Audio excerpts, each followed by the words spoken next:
Stay seated. Stay seated over there. We're trying to do some business over there. I've got Business. Let me see here. You're dangerous with the wireless mic. Can you hear me in there? What are you doing there? He's looking something up. We can get you on at 8:30 after Pet of the Week. How's that sound? That works. All right. All right. I'm booking you right now.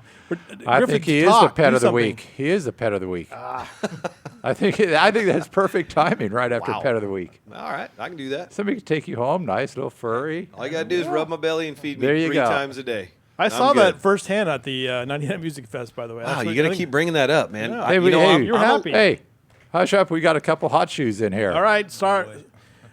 Joining me to my left is the one and only Brian Richardson, who did not bring a lug of peaches for Griffith. I'm going to hear about it. I tell you, he's kind of lucky he's still sitting there.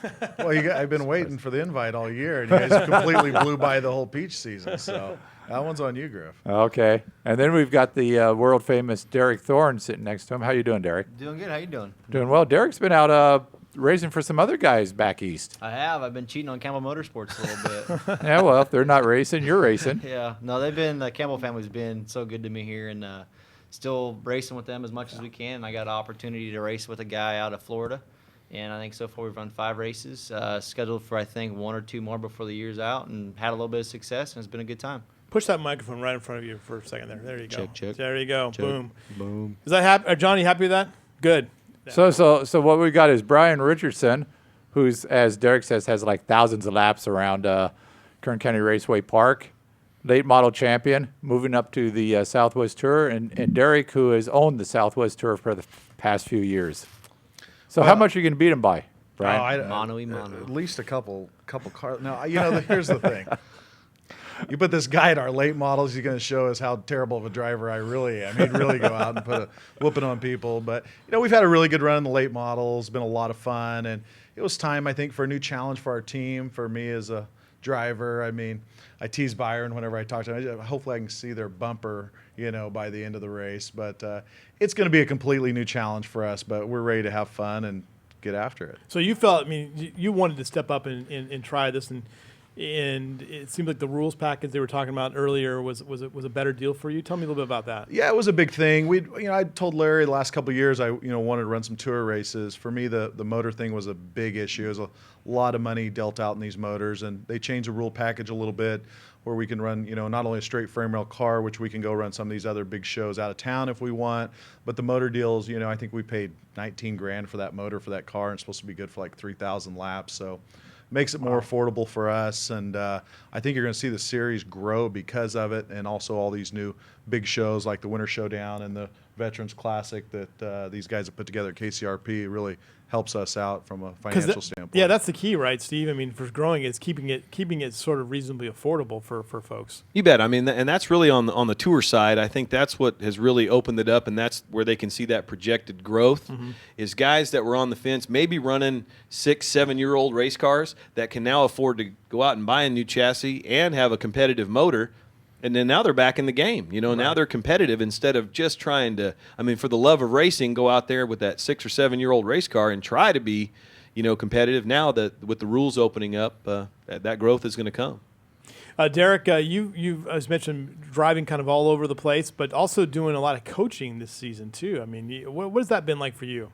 It's been fun. I think the coaching thing, in a roundabout way, you're not really changing them at all, or it's just trying to keep them from making the same mistakes I made. There's been thousands of laps run on my behalf, and there's been 1,000 of mistakes made. So if any one mistake I can do to help, in this particular instance, Buddy Shepard, I've been working with him all year, and in any one instance, if I can point out something that, helps him find a little bit of speed or helps him from making a mistake behind the wheel, that's kind of where I'm at. But I enjoy it. I enjoy going to the racetrack. I think being on that side of the fence, not just necessarily on the driving side of the fence, makes me a little more well-rounded, makes me, I guess, more apparent, or brings out some things that I don't necessarily notice from behind the wheel, and I think it all kind of makes full circle. And for the Richardson family, the track championship stayed with the family this year. Your cousin Eric really having a dominating run of things in the late models. Tell me about that season, kind of watching that develop this year. Yeah, that was a lot of fun. The guys, last year they put 100% effort into my car, and Eric ran a little hit and miss last year, and it was the same thing for me this year.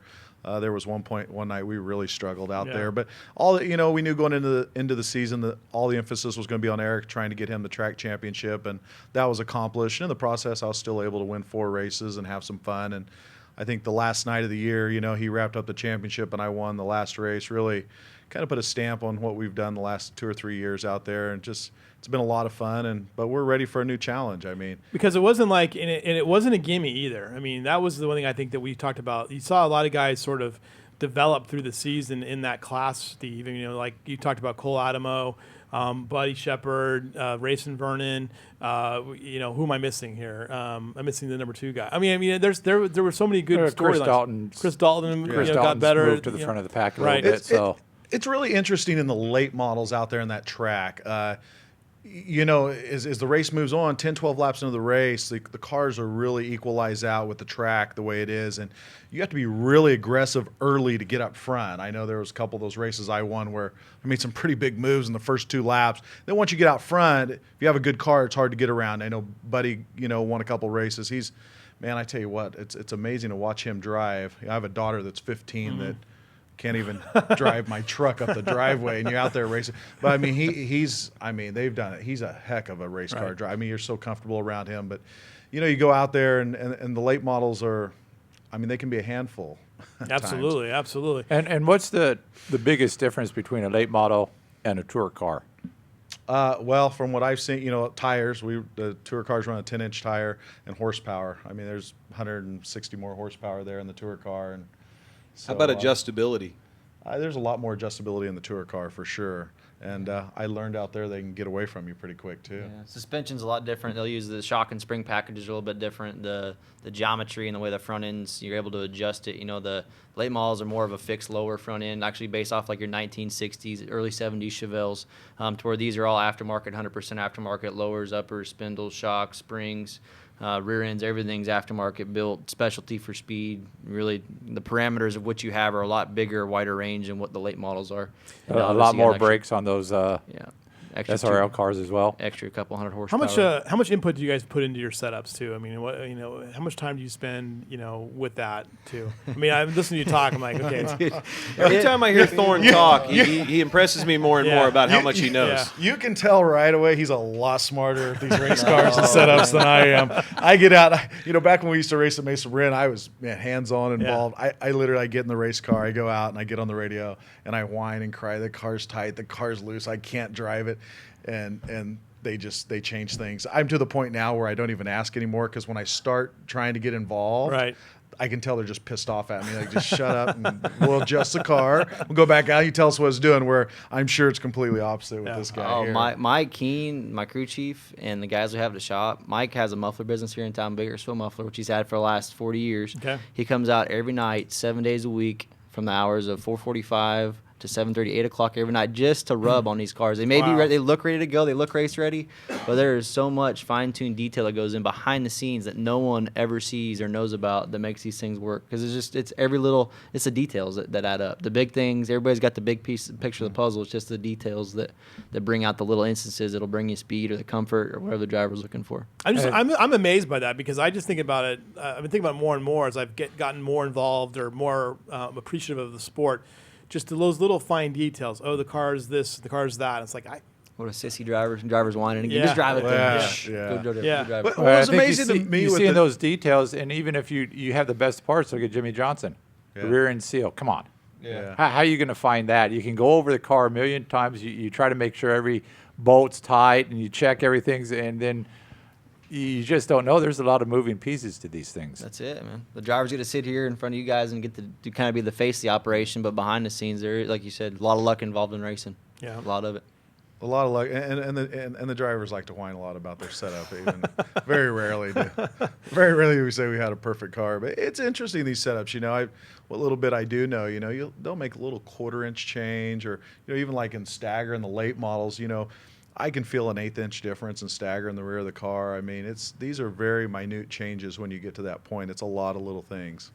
What do you guys expect from this race, being the DC's RV 100? I mean, what kind of competition? I mean, there's a big points battle. Well, I wanted to ask them individually. Yeah. What are your expectations for this race, Brian? You're making your SRL Southwest Tour debut. I mean, what are your expectations? First thing, I want to bring the car home in one piece. Yeah. Second thing is, we were pretty far off in the pro late model race when we were testing.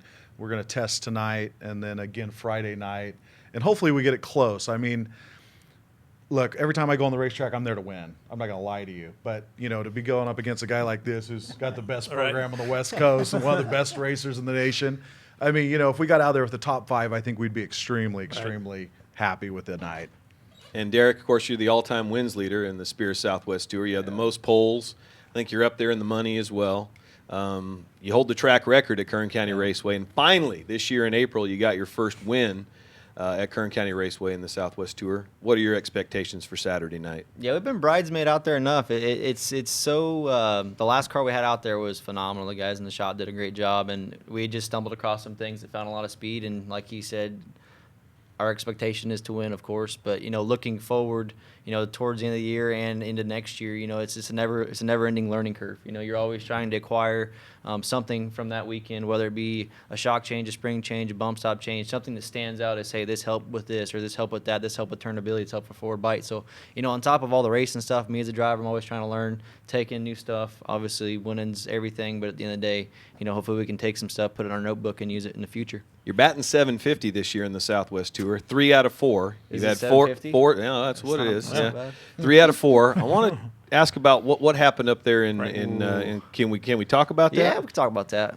I think I'll have to cry a little bit, but the car was good. Sat on the pole, or not? I guess sitting on the pole. That's the hard thing about this. You sit on your fast time, but you don't sit on the pole. They kind of pin. Right. There's you don't get any points. You don't get any money for fast qualifier, but then you got to start between 10th and 14th. Yeah. And how it works. And we started in the back, go on the outside of a guy. He gave me a little bit of room, not much room up off of 2, and I got the right side in the marbles. And I hit the wall hard enough to bend the track bar in the car. Ooh. And once it bent the bar on the rear end side, it broke it. It cracked it. And then as I continued to race, it continued to move until it eventually stressed enough where it just broke off. Yeah. That was the end of our day. You okay after that? Yeah. I cried a Okay. little bit All behind right. that. All right. Real quick, Steve Hughes, how much is it going to cost to get into this track on Saturday night? $20 general admission. You're going to see 260 laps of racing action. Gates at 4, racing at 6. It's an hour early, racing at 6. That'll be opening ceremonies. First car is on the track about 6:15. $20 for adults, kids 6 to 15, active military and seniors just $10. Kids 5 and under are free. And I bet you, if the lug of peaches shows up at the front door, Griffith will blow off the condors and he'll be there. Well, then I won't mention you the know 10 what? lugs that I got last week. I've so. had to resort to buying rich pack peaches from a local market here. We gotta in town. go. Well, then you're buying the best. We got to go. Good luck to you guys over the weekend. Thanks a lot. We'll talk to you guys next week. Thank you.